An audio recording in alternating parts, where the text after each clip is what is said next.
Todo mundo lembra daquela lei que vai fazer com que você pague mais imposto se você é empresário, né? Os 10% acima dos 50 mil, né, mês a mês, né, a tributação do dividendo. O fato é que essa lei ela foi aprovada faltando 35 dias para acabar o ano de 25.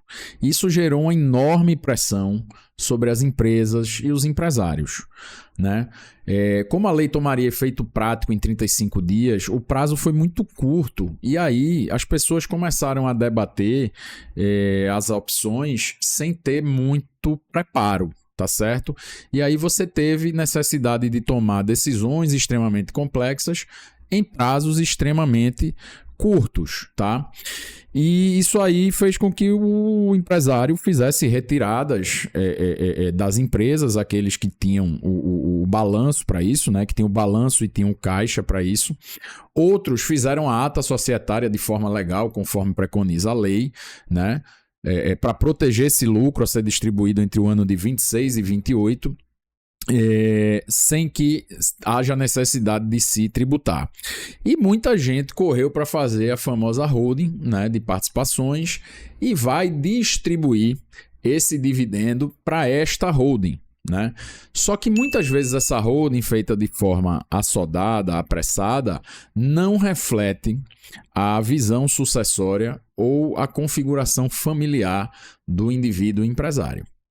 Um dos principais motivos que fez com que os empresários acelerassem a transferência de lucros das suas empresas para os seus CPFs é a questão da segurança jurídica, né? Se eu tenho uma data de corte muito clara, ou seja, até 31/12/25, que esse lucro não vai ser questionado do ponto de vista de uma tributação excedente, muita gente preferiu acelerar. E aí geram algumas implicações, né? A empresa teria caixa suficiente, disponibilidade suficiente para distribuir o lucro que está lá registrado no balanço? Muitas vezes tinha. Mas será que não compromete o volume mínimo de caixa para a empresa operar? E aí, muitos bancos ofereceram essa solução aí no segundo semestre de 25, oferecendo empréstimos para que você pudesse destravar a liquidez e distribuir esses valores, né? Via de regra, na taxa de juros atual, eu não recomendei esta operação, né? A menos que fosse algo muito circunstancial, de uma retirada rápida com a rápida reposição através da operação da empresa para que se quitasse o banco. Porque de forma muito simples, por que eu pagaria 20%, 25% de juros ao ano para economizar 10% de imposto sobre o mesmo montante, né? E aí, diante de tudo isso que a gente passou, desse turbilhão de informação, de decisão tomada ali de forma apressada, algumas questões começaram a surgir. Algumas empresas com queda no capital de giro, algumas empresas com queda na liquidez. Empresa que participa da licitação, é importante preservar lá e observar a sua questão de liquidez, ou seja, quanto que eu tenho de dinheiro, de caixa e equivalentes em função das minhas dívidas, em função das minhas contas a pagar, tá? E por último, e não menos importante, as empresas que tomaram essa decisão, elas capitalizaram os sócios nas suas pessoas físicas, certo? Essas pessoas físicas de repente trocaram de automóvel, reformaram ali um outro imóvel, fizeram viagens, e aí agora no quinto, sexto mês, quem não se planejou, quem não se programou, de repente está sentindo a necessidade de uma retirada adicional. E aí volta aquele questionamento, poxa, eu retirei o que podia e às vezes o que não podia, passei 4, 5 meses do ano com o dinheiro excedente e agora a minha retirada limite ali de 50 mil não está sendo suficiente para repor ou para pagar minhas despesas e fazer com que meu patrimônio cresça. E aí eu estou recebendo novamente uma enxurrada de questionamentos sobre estratégias e planejamentos para esta decisão, se retira acima dos 50 ou o que pode ser feito.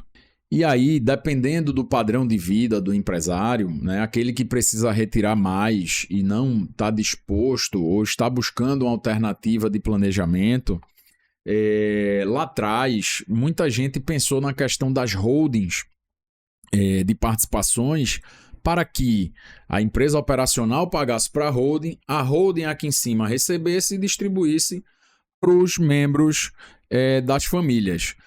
Isso foi feito pensando exclusivamente em se livrar da tributação dos 10% mensais.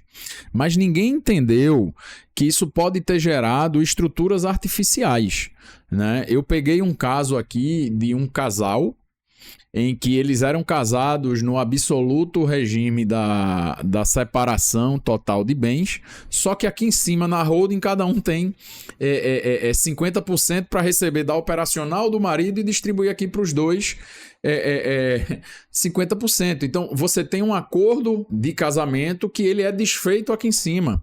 Imagina isso num divórcio, né? Se alguém aqui em cima vai dizer, não, eu era dono de 50% da participação de 100% aqui embaixo da empresa operacional, né? Então, muita coisa foi feita de forma assodada, efetivamente tivemos poucos dias, não se pensou na maturação jurídica do assunto, não se pensou na maturação familiar e muito menos na maturação sucessória. E aí vem a pergunta, isso realmente fazia sentido? O controle patrimonial continua protegido no eventual dissolução do matrimônio? Como é que fica? E pessoas que ainda colocaram os filhos, muitas vezes menores de idade, aqui em cima na empresa, né? Como fica a governança dessa holding, tá? Muitas vezes, quando em se tratando de Brasil principalmente, a melhor decisão é realmente não fazer nada. Tá certo? Quando vem essas questões muito assodadas, tá? A lei nos facultou de forma clara distribuir o dinheiro que tinha e proteger o dinheiro a ser distribuído, o lucro a ser distribuído no futuro. Todo o resto, ele permeia matérias interdisciplinares pesadíssimas, como sucessão, governança corporativa, controle das empresas, se vai ser pela SA, se vai ser pelo Código Civil, se é limitada. E a gente tem uma gama de informações que, para proteger 10% de uma eventual distribuição de lucro, que dependendo do tamanho da holding nem chegaria a 10%, poderia ser 2%, 3%, 4%, você criou toda uma estrutura que não tem governança para proteger ali os seus 10% de dividendo, tá certo? Então, essas são as perguntas a serem respondidas e se a gente, de repente, não tornou o molho da carne mais caro que a carne. Ou seja, se para a gente livrar os 10%, ou 1%, 2%, 3%, depende de quanto você retira, a gente teve que montar toda uma estrutura que desestrutura a governança, a organização familiar, né? E vai ficar mais caro. Um apanhado geral disso que foi falado há pouco é que a lei 14.754, ela criou um efeito psicológico muito forte. Então, quando o empresário entende que as regras podem mudar de forma muito rápida, e isso é natural, tá, do ser humano, a gente para de agir estrategicamente e começa a agir defensivamente. Só que decisões patrimoniais tomadas por medo, elas costumam custar mais caro. Planejamento patrimonial, gente, não pode ser feito em 20 dias. Governança familiar não pode nascer de pânico tributário. Foi isso que a gente viu. E holding não pode ser criada apenas para responder manchete de jornal ou fala de ministro. E aí, em 26, pela experiência que a gente tem trocado, né, algumas pessoas nos têm procurado, o que são os efeitos colaterais dessas mudanças aceleradas? Empresas menos capitalizadas, potenciais conflitos societários, holdings mal estruturadas, patrimônio pulverizado, alguma dificuldade de reversão. Ainda tem a questão do Supremo Tribunal Federal, que não resolveu a questão do ITBI para fazermos de forma mais barata ou mais cara, dependendo da decisão, mas pelo menos com algum grau de segurança, a transferência dos imóveis, tá? Insegurança documental e algumas famílias percebendo que confundiram proteção patrimonial com movimentação patrimonial. E aqui vai um ponto importante. Muitas dessas decisões talvez tenham sido compreensíveis, palpáveis naquele momento. O problema não é apenas a decisão, foi a velocidade, tá? A lei, como já falei, teve 35 dias para ser digerida. E aí, para proteger a questão tributária, muita gente se envolveu na questão patrimonial sucessória, tá?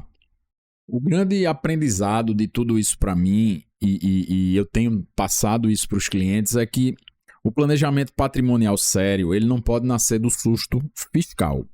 Ele precisa nascer de uma governança, de estratégia familiar, de coerência, de liquidez e de tempo, tá? O patrimônio não se protege apenas economizando imposto. O patrimônio se protege preservando estrutura, controle e continuidade. Se você é contador, se você faz a sua própria declaração de imposto de renda, pode notar que desde o programa da declaração do ano passado, ao escolher o item lá no patrimônio 03, diferentemente da declaração de 2024, na de 25 e 26 tem um novo item chamado de holding com participações societárias com integralização de bens ou capital. Por que isso muda o jogo? Porque muita gente tinha a falsa segurança de que iria fazer sucessão patrimonial simplesmente por criar uma empresa, colocar os bens dentro e depois começar a doar a cota para o filho, tá? Se for doar no preço que a fazenda estadual vai precificar, continua tudo certo. O problema é que muita gente colocava os sucessores dentro, ligava o dispositivo da distribuição de lucros desproporcional e fazia transferência patrimonial através de lucros desproporcionais.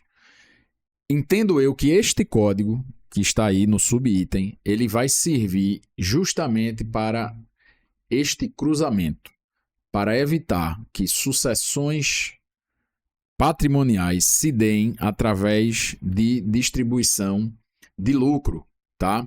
Uma perna disso é a própria Lei 14.754, que já vai cobrar 10%, né? Então, talvez para patrimônios menores, com um prazo maior de tempo, isso aí pode funcionar se você for olhar só pela tentativa de evitar os 10% lá da tributação do IR mínimo.